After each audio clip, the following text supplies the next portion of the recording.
Hola a todos quienes nos escuchan desde YouTube y redes sociales. Bienvenidos a esta tercera emisión del podcast en Design Thinking Sweden, en la que abordaremos temas relacionados al storytelling y la narrativa transmedia. Yo soy Ricardo Rubiales y en esta ocasión nos acompaña nuestra CEO, Caro Salazar. Hola Richard, ¿cómo estás? Bienvenido a nuestro podcast. Hola Caro, muy buenos días. Soy Ani. Este ratito que vamos a estar juntos. Vamos a estar platicando de temas súper interesantes que, bueno, me parece que a Richard y a mí nos apasionan mucho. No solo el design thinking y la innovación. El tema que les traemos hoy es un tema que Richard ha venido amasando, ha venido creando, ha venido acrecentando en toda su vida y no es nada más ni nada menos que storytelling, gamificación, transmedia y la humanización de las marcas. Oye, Caro, es que es un tema que además les quiero contar que está presente en un montón de ámbitos de la vida, no solamente en la empresa, pero creo que ahora descubrimos, fíjate qué interesante, descubrimos la fuerza de estas cosas, de estas circunstancias que los seres humanos construimos y que es tan importante para hacer sentido de la realidad y de la vida, que son las historias, Caro, determinan muchísimo de cómo accedemos a la información en el mundo.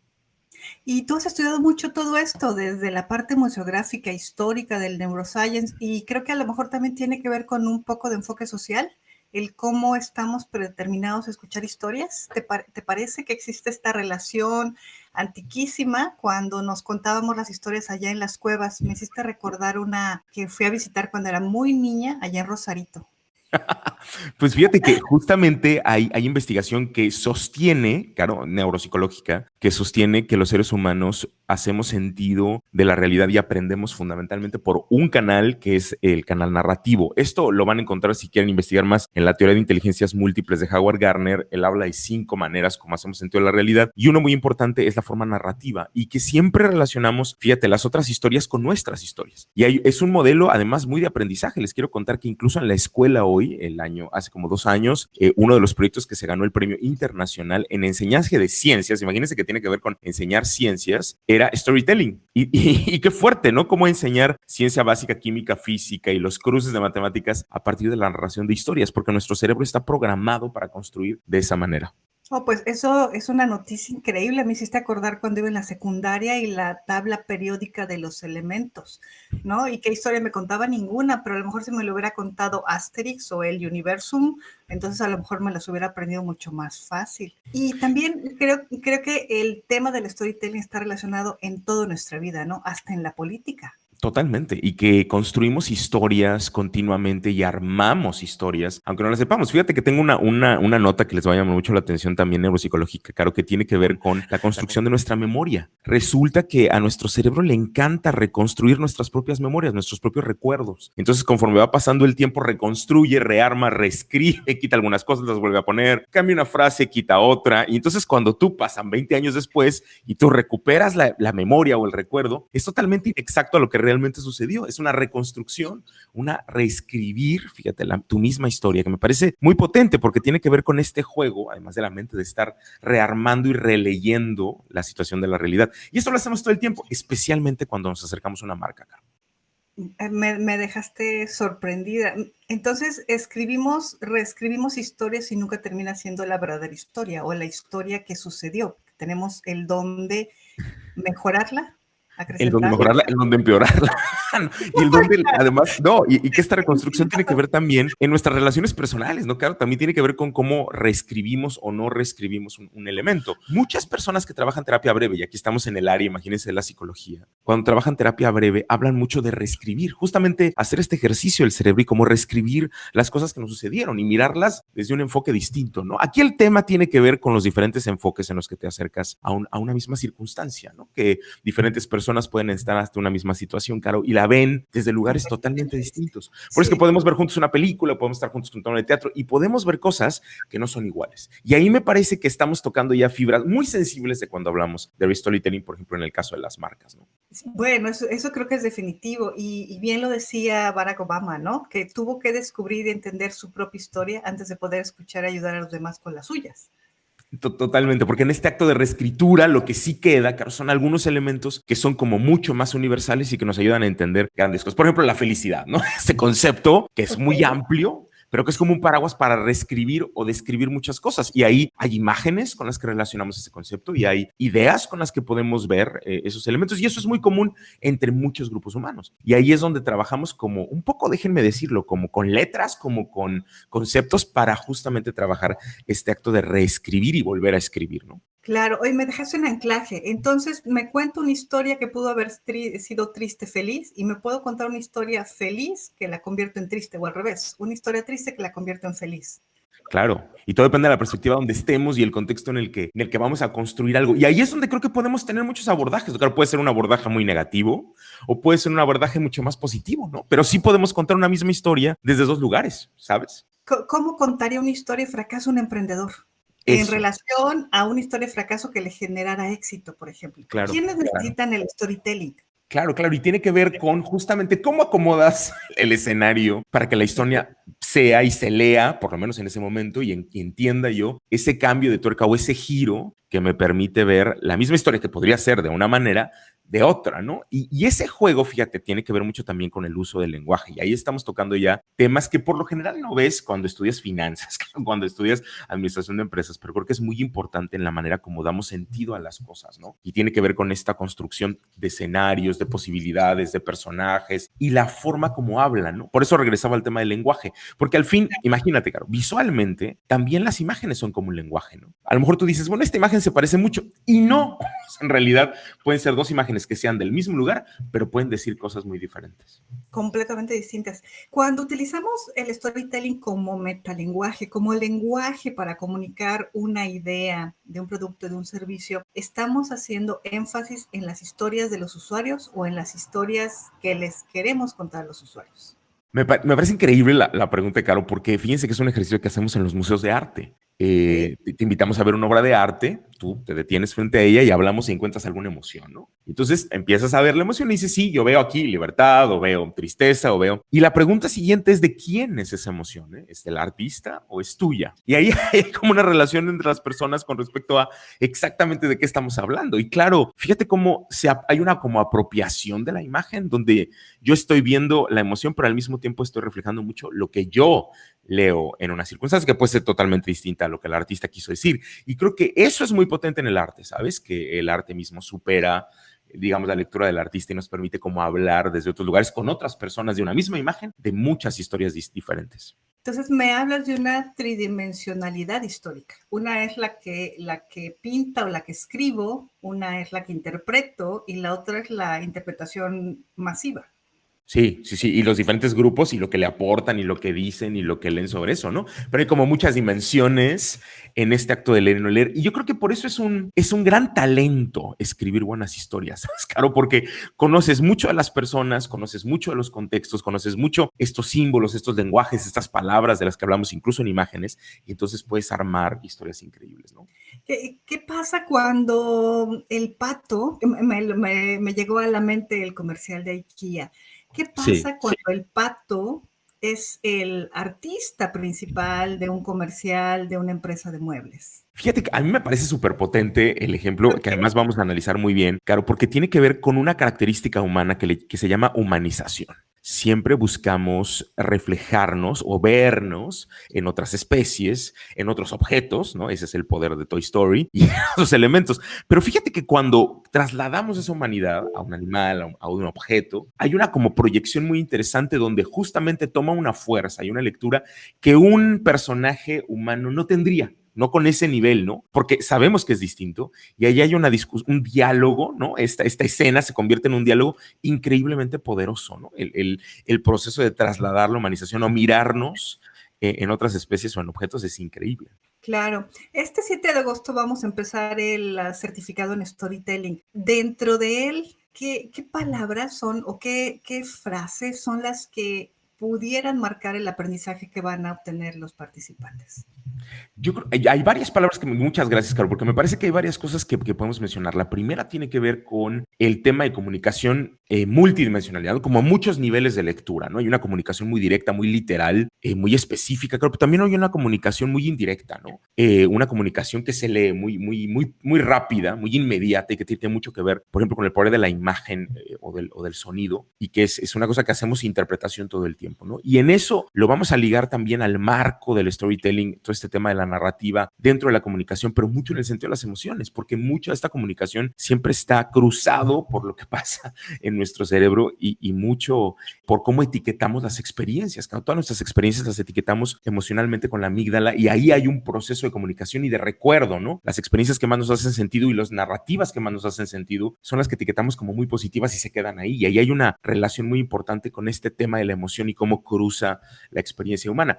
Y creo que a partir de ahí vamos a hablar mucho sobre las narrativas, las grandes metanarrativas, ¿no? Y este juego del por qué, por ejemplo, la industria, justamente quiso usar la palabra juego, y relacionarlo en cómo la industria del videojuego tiene una cantidad de posibilidades económicas, una ganancia, claro, que supera al cine y a la música juntos. ¿Tú te imaginas? Porque además tiene un impacto enorme justo en esta construcción de qué significa el poder liderar una narrativa, estar inmerso en una historia y construir esa historia y moverla, ¿sabes? Tiene mucho que ver con esos niveles de control que nos gusta tener sobre las historias y cómo la modificamos y cómo la construimos a tal nivel que es el gran proyecto para el futuro de la educación. El storytelling. Entonces, déjame ir como tomando estos rompecabezas que estamos armando juntos. Uno es cómo entendemos el storytelling con respecto al histórico como seres humanos, en donde contarnos historias es un deleite para el cerebro. Y relaciona su propia historia con las otras historias y construye una nueva para tratar de entender el mundo que le rodea. La segunda es cómo humanizamos todo lo que a nuestro alrededor se encuentra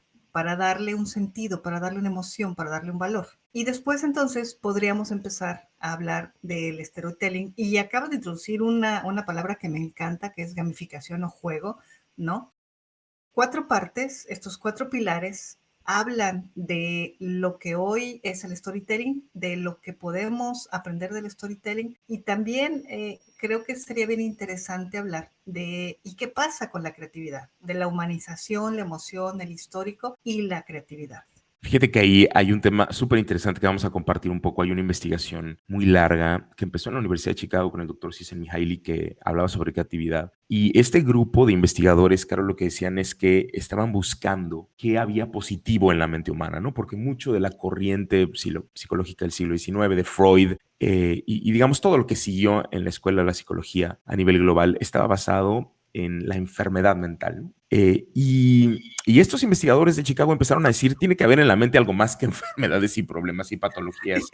Y vamos a buscar lo positivo. Y fíjate que encontraron uno de los temas, una de las líneas de investigación más importantes es la creatividad y otra muy importante es todo el tema de la felicidad y el bienestar. Y encontraron un montón de elementos potentísimos sobre el tema de crear y de innovar como una característica fundamental de nuestra mente. Y ahí hay mucho, fíjense, hay mucho que ver con respecto a la experiencia de fluir.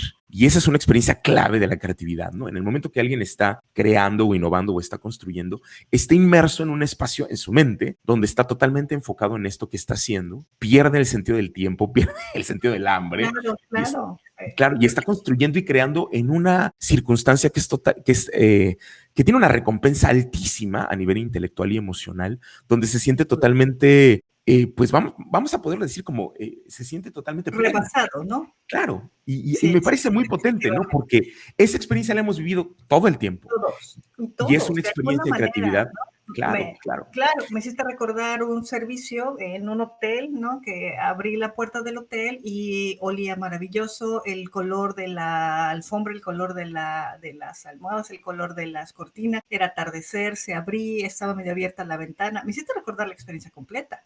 Sí, Y sí. creo que eso es lo que queremos provocar, lo que queremos transmitir, ¿no? Al final, esta parte del management, en la parte del marketing estratégico, en la parte de los fundamentos del storytelling está esta experiencia wow que podemos provocar y proveer a los usuarios, ¿no? No solo estamos hoy en el tema de comprar algo o vender algo. Creo que hemos pasado a tener que y sí creo que es el deber ser, el tener que pensar un poco más en esas experiencias únicas emocionales con las cuales podemos conectar con el cliente. Absolutamente. Y ahí creo que el tema de la historia también es importante, Caro, porque al final esta experiencia que tú tienes en el hotel es una historia que estás escribiendo, ¿no? Y que puede ser muy distinta. Fíjate, en el mismo hotel con otra persona que por una circunstancia y por un elemento y por una lectura puede cambiar totalmente, que es lo que estábamos diciendo al principio, ¿no? Estas diferentes maneras de ver. Sí, Y ahí es donde tenemos que cuidar que este storytelling cruce, ¿no? O sea, trascienda todos los ámbitos de lo que estamos haciendo, ¿sabes? Para que esa historia se mantenga, ¿no? Claro que es decir la misma historia de muchas maneras también, de ¿no? muchas maneras. Sí, y me hiciste también pensar en esto. Si queremos causar una experiencia, como la que estamos hablando, esta experiencia sublime, wow, de fluir, entonces también necesitaríamos conocer a quién le estamos escribiendo la historia. Sí, sin duda. Y ahí creo que hay elementos clave del mundo contemporáneo que no podemos dejar de pensar y que cada vez las personas tienen formas de acercarse a la información mucho más diferentes y eso tiene mucho que ver con el tema de la tecnología, ¿no? Entonces, hacer un análisis de las generaciones, cómo leen, entender que no es lo mismo hablar con una persona de cierta edad, con otra persona de otro momento y también con personas que provienen de diferentes lugares, también creo que hace más complejo el tema de las historias, pero también las hace mucho más ricas, ¿no? Porque eso permite explorar otras maneras de acercarnos. Pero ciertamente pensar, por ejemplo, en el tema del gaming y pensar en armar como historias que tengan que ver con este sentido interactivo del control de la historia y de tomar decisiones y hacer eso me parece que es muy potente para una generación muy específica que está acostumbrado a construir historias de esa manera, ¿no? Sin duda, sin duda. Y este tema tan interesante de la gamificación que pones a la mesa, nos los vas a enseñar, nos vas a enseñar la transmedia, nos vas a enseñar la gamificación para el juego en las historias y la construcción de personas o avatars. Vamos a hablar de todos esos temas, vamos a hablar un poco, y ahí en el contexto de la generación más joven, de las generaciones más jóvenes, vamos a rediscutir cómo funcionaba y vamos a hablar de Transmedia, que es una investigación cultural global que tiene que ver, es una investigación que ha desarrollado el MIT durante 20 años y que tiene que ver con la forma como nos comunicamos, que es muy diferente, Caro, cómo nos comunicamos hoy en los medios a lo que hacíamos hace 30 años, ¿no?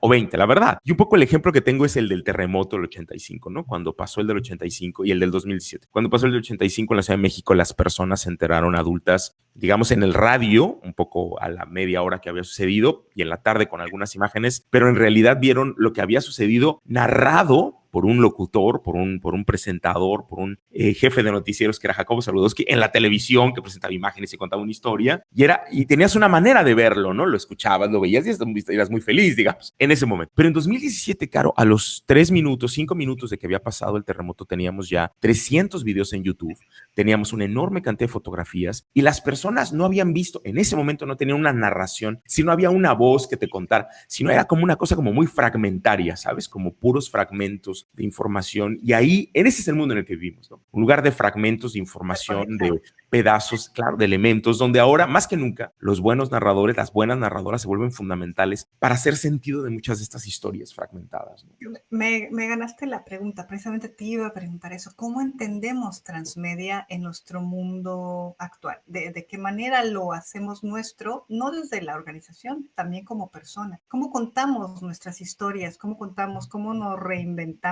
en nuestra nueva forma de ser marca, ¿no? Totalmente, y ahí creo que viene una de las características de la transmedia es que si está, estos seres humanos que viven en este momento donde todo es fragmentario y donde todo está multiplicado en mil partes, pues habla de cómo los medios por los cuales yo cuento esta misma historia también son muy distintos, ¿no? Y los lenguajes y los formatos tienen que ser muy distintos. Entonces, si yo tengo una historia que quiero contar, claro, tengo que aprender a contarla con el lenguaje A, con el lenguaje B, con el lenguaje C, y eso multiplicarlo en muchas plataformas y en muchos soportes distintos, pero estoy hablando de lo mismo, un poco la misma historia, ¿no? Pero claro, vista desde lugares muy diferentes y esa es una riqueza que estamos viendo que se repite continuamente en el contexto contemporáneo, ¿no? La historia Y tiene que, que decirse de muchas claro, maneras. sí, sí, sí, Sí. sin duda. Y que a todos los que nos están escuchando, los invitamos. Me parece que todos hoy necesitamos aprender a contar las historias, las historias de nuestros productos o nuestros servicios de una manera distinta.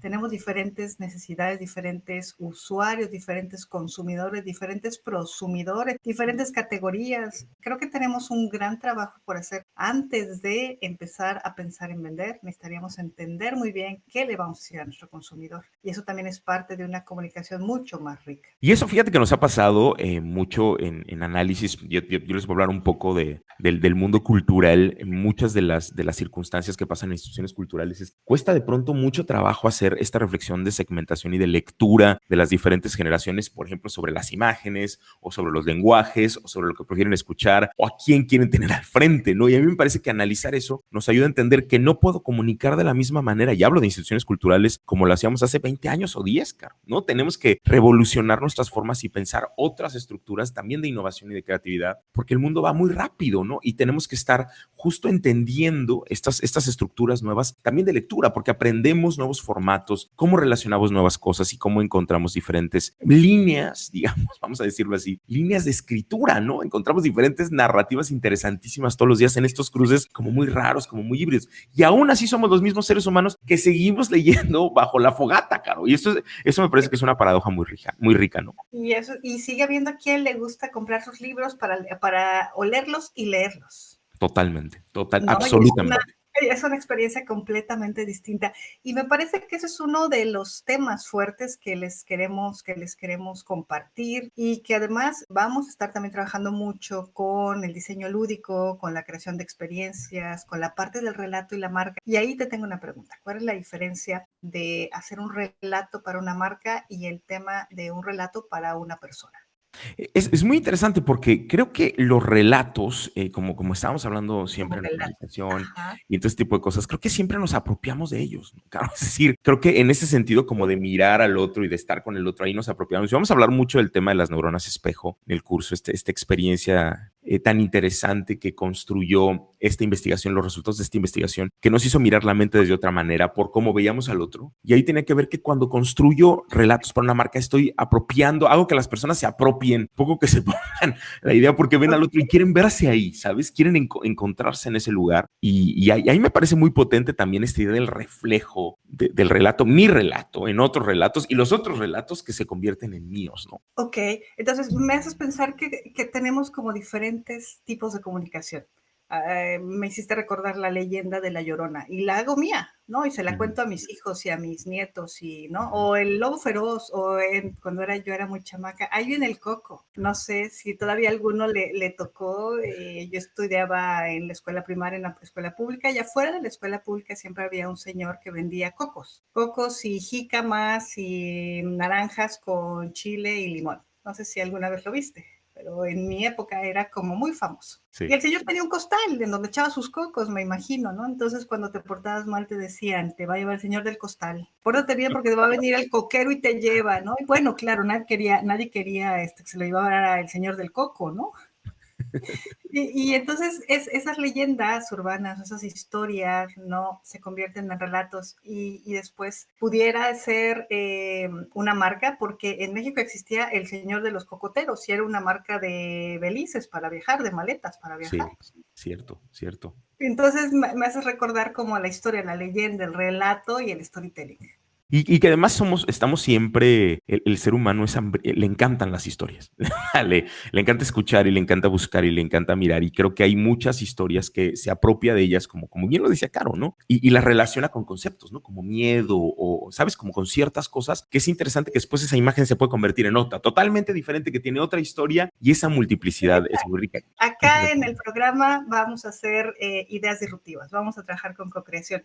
Yo creo que nos va a ayudar mucho a entender otra vez segmentación de públicos, que lo hacemos generalmente, pero creo que es otra manera de verlo en cuanto a lecturas y apropiación de las narraciones. Creo que por un lado eso es muy importante, y creo que por otro hay todo un trabajo sobre relato y sobre creación de experiencias y también sobre casos de éxito, análisis de formatos de construcción de narrativas actuales, y también discutir un poco desde dónde, para qué públicos, por qué lo hicieron, cuáles son los sentidos detrás de esto, qué intenciones habrían, un poco más desde la parte del diseño, que me parece muy importante. Y también creo que vamos a hablar trabajar mucho desde temas de neuropsicología, emociones y principios fundamentales, factores que tienen que ver con esta construcción de la imagen y cómo armamos la narrativa a muchos niveles y muchos formatos. Entonces creo que va a ser muy completo, con herramientas enormes para poder hacer muchas cosas a partir de la reflexión y el análisis de diferentes storytellings. Me parece excelente. Y recordarles que vamos a tener también invitados y un tema que también estamos aquí trabajando con Richard, los relatos diversos, los relatos a la diversidad, a esta oportunidad de equidad, de igualdad y de mejorar nuestras relaciones y comunicación humana, ¿no? Desde una perspectiva completamente nueva y abierta. No, y además, ¿sabes qué, Caro? Creo que hoy también en el contexto en el que nos encontramos y también vamos a encontrar que todo se lee de acuerdo al contexto. Un poco cuando hablamos del meme, hablamos de eso, ¿no? Yo no lo entiendo si no entiendo el contexto. Yo te diría que hoy en el contexto en el que estamos, todas las empresas están con este tema de la reflexión de la responsabilidad social, ¿no? Y ahí hay un tema de un storytelling como muy obvio, ¿no? Que tiene que estar siempre, y me parece que eso también lo tenemos que discutir, ¿no? En el contexto de hoy, ¿cuáles son los grandes relatos que se están diciendo? ¿Cuáles son estos metarrelatos que están aquí? ¿Cómo entendemos esos metarrelatos y cómo los traemos también a nuestro sentido de apropiación, ¿no? ¿Cómo te gustaría que despidiéramos hoy el podcast? Oye, no, invitarlas y invitarlos a que nos acompañen, que va a ser un espacio increíble. Y además, no olvidar y no dejar de lado que creo que es muy divertido la sesión de storytelling, ¿no? Creo que es muy divertida, creo que te hace reflexionar mucho sobre también cómo lees tú. Y creo que eso es interesante con la frase con la que empezó Caro de, si yo no conozco mi historia, ¿cómo puedo contar otras? Y creo que ese análisis de cómo leemos, ¿no? Los que creamos historias, es importante para entender desde dónde y cómo lo producimos, ¿no? Entonces, pues por supuesto que están invitadísimos y invitadísimas y va a ser muy divertido y creo que vamos a aprender muchas cosas y vamos a entender muchas maneras de construir y cómo el storytelling está en todo, en todo. Recuerden que todos los links para recursos de los que platicamos, como artículos, videos, webcasts, cursos on demand y programas ejecutivos de certificación, están disponibles en la descripción.